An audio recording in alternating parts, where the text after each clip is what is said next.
Hello dear student, आशा करते हैं कि आप स्वस्थ होंगे, मस्त होंगे। आज का हमारा फार्माकोलॉजी का अगला टॉपिक है oral route of drug administration.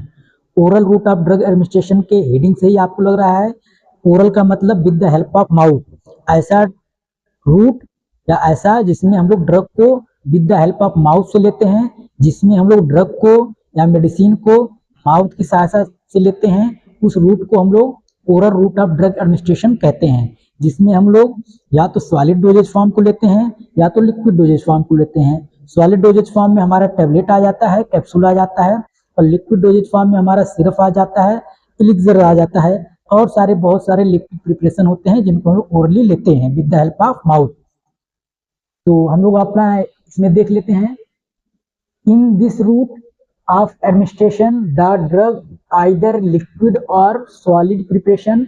इस रूट में, ओरल रूट में हमारा जो ड्रग होता है या तो सॉलिड प्रिपरेशन होता है या तो लिक्विड प्रिपरेशन होता है। सॉलिड प्रिपरेशन में मैंने बताया आपको या तो टेबलेट हो जाएगा या तो कैप्सूल।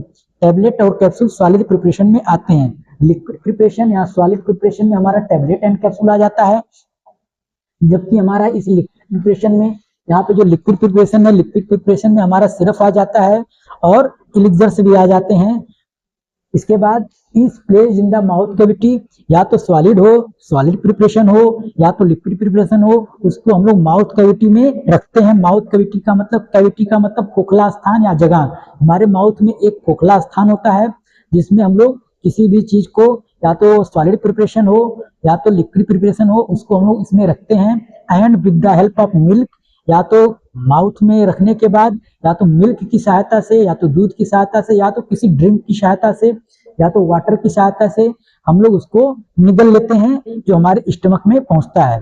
इस सारे प्रिपरेशन को, इस सारे इन रूट को हम लोग कहते हैं oral route of drug administration. Oral route of drug administration में क्या करते हैं, या तो कोई सॉलिड प्रिपरेशन हो चाहे लिक्विड प्रिपरेशन हो, उसको हम लोग with the help of mouth की सहायता से बॉडी में एडमिनिस्ट्रेट कराते हैं। इसको हम लोग oral route of drug administration कहते हैं। Oral route of drug administration के बहुत सारे फायदे भी हैं, बहुत सारे नुकसान भी हैं, जिसको हम लोग एडवांटेज और डिसएडवांटेज के नाम से जानते हैं। तो हम लोग अपने बोर्ड पे देख लेते हैं कि हमारा जो oral route of drug administration होता है उसके क्या क्या एडवांटेज हैं। एडवांटेज मतलब क्या क्या लाभ हैं, क्या क्या फायदे हैं। डिसएडवांटेज का मतलब क्या क्या नुकसान है, क्या क्या कमियां हैं। तो हम लोग बोर्ड पे देख लेते हैं। हमारा जो पहला है oral route of drug administration का पहला एडवांटेज है, जो जो लाभ है, पहला है simple and convenient to use. हमारा जो पहला है simple and convenient to use, जो हमारा टेबलेट है, जो हमारा सिरप है, ओरल रूट से जो हम ड्रग को लेते हैं वो बहुत सिंपल तरीके से यूज कर सकते हैं और बहुत कन्वीनियंट होता है। कन्वीनियंट का मतलब बहुत इजी होता है, इजी से बहुत आसानी से टेबलेट को हम निकालते हैं, अपने माउथ में रखते हैं और पानी की सहायता से या तो दूध की सहायता से एडमिनिस्टर्ड कर लेते हैं। इसलिए इसको क्या कहते हैं, simple and convenient to use. इसको यूज करना, इस दवा को प्रयोग करना बहुत ही इजी है और बहुत ही सिंपल होता है। ये एक इसके लाभ होते हैं, ये इसके फायदे हैं। इसका दूसरा है सेल्फ एडमिनिस्ट्रेशन इज पॉसिबल। इसमें क्या होता है, टेबलेट हो या कैप्सूल हो, जो हम लोग ओरली लेते हैं उसको हम लोग सेल्फ एडमिनिस्ट्रेशन कर सकते हैं। सेल्फ एडमिनिस्ट्रेशन का मतलब खुद से उसको ले सकते हैं, किसी टेक्नीशियन की जरूरत नहीं है, किसी डॉक्टर की जरूरत नहीं है। डॉक्टर केवल बता देता है कि आपको सुबह लेना है, शाम लेना है, तो हम सेल्फ अपने खुद से उसको टेबलेट को निकाल के खा सकते हैं, किसी नर्स की जरूरत नहीं पड़ेगी। जबकि इंजेक्शन लगाने के लिए एक नर्स की जरूरत पड़ती है, लेकिन टेबलेट को खाने के लिए किसी नर्स की जरूरत नहीं पड़ती है, हम सेल्फ खुद से ही उस टेबलेट को खा सकते हैं। ये इसके एक और फायदे हो गए। इसके बाद easy to carry. Easy to carry का मतलब टेबलेट को एक स्थान से दूसरे स्थान पे सफर करने में, ले जाने में भी बहुत आसानी होती है, उसको खराब होने के चांसेस कम होते हैं। जबकि सिरप और इंजेक्शन में खराब होने के, टूटने फूटने के चांसेस बढ़ जाते हैं। जबकि टेबलेट में और सॉलिड डोजेज फॉर्म में जो ओरल प्रिपरेशन है उनको ले जाने में थोड़ा सा कन्वीनियंट होता है, कैरी करने में आसानी होती है। ये भी एक हमारा फायदा है जिसको हम लोग कहते हैं easy to carry. Administration is easy. Administration is easy का मतलब कि इसको एडमिनिस्ट्रेशन करना, बॉडी के अंदर इंसर्ट करना बहुत इजी है। आराम से निकाले, माउथ में रखे, पानी पिए, हमारी बॉडी में एडमिनिस्टर्ड हो गया, इंटर कर गया। इसलिए इसको कह सकते हैं एडमिनिस्ट्रेशन इज इजी। इसका एडमिनिस्टर्ड करना, बॉडी के अंदर इंसर्ट करना भी बहुत इजी है। In case of overdose of drug, drug can be removed from the body by the vomiting. कभी कभी क्या होता है कि हमारे बॉडी में ड्रग का ओवरडोज हो जाता है, किसी गलती से, किसी फॉल्ट की वजह से हम ओवरडोज खा लेते हैं।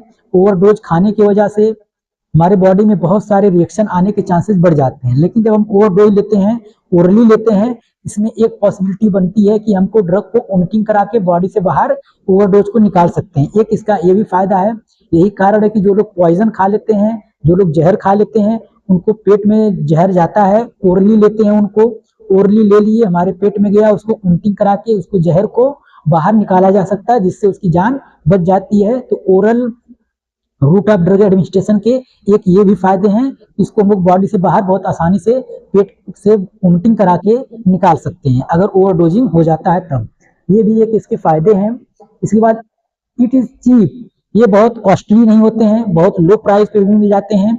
ये बहुत कॉस्टली इंजेक्शन थोड़ा सा कॉस्टली हो जाते हैं, लेकिन ये थोड़ा सा कॉस्टली नहीं होता है। आपको पर टेबलेट 1 रुपया 2 रुपया पड़ता है, आप इसको ले सकते हैं। बहुत चीप क्वालिटी का होता है, सॉरी चीप होता है, बहुत कॉस्टली नहीं होता है। इसके बाद technical skill is not required.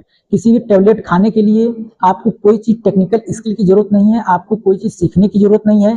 कोई भी टेबलेट बहुत आसानी से निकाल के खा सकता है, इसलिए इसको कह सकते हैं technical skill is not required. कोई भी टेक्निकल स्किल आपको रिक्वायर नहीं होना चाहिए। जबकि इंजेक्शन लगाने के लिए आपको टेक्निकल स्किल आना चाहिए, एक लगाने सीखने आना चाहिए, आपको सही तरीके से इंजेक्शन लगाने आता है तभी आप लगा पाएंगे। लेकिन एक टेबलेट को खाने के लिए जो ओरल प्रिपरेशन है, चाहे टेबलेट हो चाहे सिरप हो, उसको खाने के लिए आपको कोई टेक्निकल स्किल की जरूरत नहीं है, आप आसानी से उसको खा सकते हैं।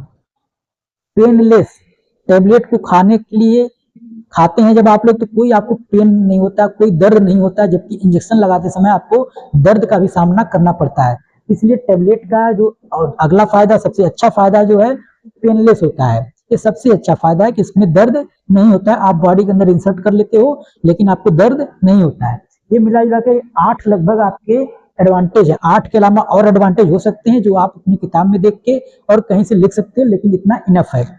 ठीक है, इसी के जस्ट अपोजिट आते हैं कि जिसका एडवांटेज होता है उसके कुछ न कुछ डिसएडवांटेज भी होते हैं। इसके डिसएडवांटेज क्या है? सबसे पहला डिसएडवांटेज है कि the onset of action is slow. सबसे बड़ा जो टेबलेट का सबसे बड़ा डिसएडवांटेज क्या है? किसी को इमरजेंसी में जरूरत है तो आप इमरजेंसी केस में टेबलेट नहीं दे सकते हो, जब तक वो अपना एक्शन दिखाएगा हो सकता है तब तक मरीज की डेथ हो जाए। इसलिए जो टेबलेट होता है इसका एक्शन थोड़ा सा स्लो होता है, क्योंकि हमारे बॉडी में टेबलेट जाएगा, जाने के बाद डिसइंटीग्रेट होगा, डिसइंटीग्रेट होने के बाद डिसोल्यूशन होगा, उसके बाद एब्जॉर्ब होकर ब्लड में पहुंचेगा तब जाके एक्शन देगा। इस पूरे प्रोसेस में एक थोड़ा सा टाइम लग रहा है, टाइम कंज्यूमिंग कर रहा है, इसलिए कह सकते हैं कि the onset of drug action is slow. इसका जो ड्रग एक्शन है वो थोड़ा सा स्लो एक्शन काम करता है। अगला इसका डिसएडवांटेज क्या है? ये इसकी कमियां हैं। अगला डिसएडवांटेज क्या है? एब्जॉर्प्शन में बी वेरिएबल। एब्जॉर्प्शन में भी वेरिएबल का मतलब अलग अलग दवाइयों को जब हम लोग ओरली लेते हैं तो इसका एब्जॉर्प्शन वेरी करता है। इस बहुत सारी दवाओं का एब्जॉर्प्शन थोड़ा सा फास्ट होता है, जिसका एब्जॉर्प्शन फास्ट होता है उसका एक्शन हमको फास्ट मिलता है, जिसका एब्जॉर्प्शन स्लो होता है उसका एक्शन हमको स्लो मिलता है। इसलिए जो एब्जॉर्प्शन में भी वेरिएबल, अलग अलग ड्रग का, अलग अलग दवाओं का एब्जॉर्प्शन डिफरेंट होता है, किसी का फास्ट होता है किसी का स्लो होता है, ये इसकी डिसएडवांटेज में आ जाते हैं। गैस्ट्रिक इरिटेशन में भी प्रोड्यूस वोमिटिंग। कभी कभी बहुत सारी दवाइयां हैं जैसे मेट्रोनिडाजोल हो गया और बहुत सारी दवाइयां हैं जिसको खाने के बाद हमारे पेट में इरिटेशन काज करने लगता है, पेट में जलन होने लगता है, जलन होने के बाद वोमिटिंग भी होने लगता है, हमको नोजिया और वोमिटिंग की सामना करना पड़ता है। ये भी एक कमी है टेबलेट की। बहुत सारे टेबलेट ऐसे हैं जिसको खाने के बाद हमारे पेट में इरिटेशन होता है, जलन होती है और वोमिटिंग काज कराता है। एक प्रकार से देखा जाए तो ये इसकी कमियां हैं। तो हमारा ये भी कमियां है, आप लोग अपने नोट्स में लिख लेंगे। अगला हमारा है चौथा, द रूट में not be useful in the presence of vomiting and diarrhoea. अगर किसी को वोमिटिंग बहुत ज्यादा हो रही है, किसी को बहुत ज्यादा डायरिया हो रही है, बहुत क्रिटिकल कंडीशन है या वोमिटिंग की कंडीशन या डायरिया कंडीशन है, उस समय अगर आप टैबलेट खिलाते हैं तो बार बार वोमिटिंग हो जाएगा। वोमिटिंग हो जाने से टैबलेट हमारा बॉडी से बाहर निकल जाएगा, जिससे हमको एक्शन नहीं मिलेगा। इसलिए डायरिया और वोमिटिंग की कंडीशन में अगर किसी पेशेंट को डायरिया है और वोमिटिंग बहुत ज्यादा हो रहा है तो उस कंडीशन में हम लोग टैबलेट को प्रेफर नहीं करेंगे। ये एक प्रकार का डिसएडवांटेज है, उस कंडीशन में हम टैबलेट को नहीं दे सकते, एक प्रकार की ये कमियां है इसका। ये हो गया। अगला हमारा हो गया not useful in unconscious patient. अगर कोई बेहोशी की अवस्था में पेशेंट है, कोई बेहोश हो गया है, जिसको बेहोश होने का मतलब उसको कोई होश नहीं है, उसके सेंस ऑर्गन सही से काम नहीं कर रहे हैं, तो उस कंडीशन में, बेहोशी की अवस्था में किसी पेशेंट को हम लोग टेबलेट नहीं खिला सकते, क्योंकि वो अनकॉन्शियस होता है, उसको कोई चीज पता नहीं रहता है कि उसके साथ क्या हो रहा है, उसको टेबलेट को निगलना है कैसे, वो सारी चीज अनकॉन्शियस की स्थिति में रहता है। इसलिए अनकॉन्शियस पेशेंट जो होते हैं, जो बेहोशी की अवस्था में पेशेंट होते हैं, उनको हम लोग टेबलेट प्रिफर नहीं करते हैं। कहीं ना कहीं ये भी एक कमियां हैं। अगला जो हमारा है, नॉट यूजफुल इन इमरजेंसी। कोई इमरजेंसी केसेस है, कोई एक्सीडेंट हो गया है, कोई इमरजेंसी केस है जिसमें हम लोग ड्रग का तत्काल एक्शन चाहिए, तुरंत एक्शन उसकी जान बचाने के लिए चाहिए, तो उसमें हम लोग टेबलेट को प्रिफर नहीं करते हैं। कहीं ना कहीं ये भी टेबलेट की एक कमियां है कि इमरजेंसी केस में टेबलेट को हम लोग यूज नहीं कर सकते। तो अभी हम लोग देखें टेबलेट ओरल डोजेज फॉर्म का एक डिफिनेशन देखें, और इसका एडवांटेज, फायदे देखें, और इसके डिसएडवांटेज देखें। ये सारे आप लोग अपने नोट्स में लिख लेंगे। ये एक सिंपल मैंने एक बताया, एक सिंपल तरीके से बताया है। आशा करते हैं कि आपको सारी चीजें समझ में आई होंगी, और हमको सपोर्ट करने के लिए आप लोग इस चैनल को ज़्यादा से ज़्यादा शेयर करें और लाइक करें और सब्सक्राइब करें, ताकि हमको भी एक मोटिवेशन मिलता रहे और हम अच्छी अच्छी वीडियो आपके लिए लाते रहें। Thank you. आप स्वस्थ रहें, मस्त रहें और पढ़ते रहें।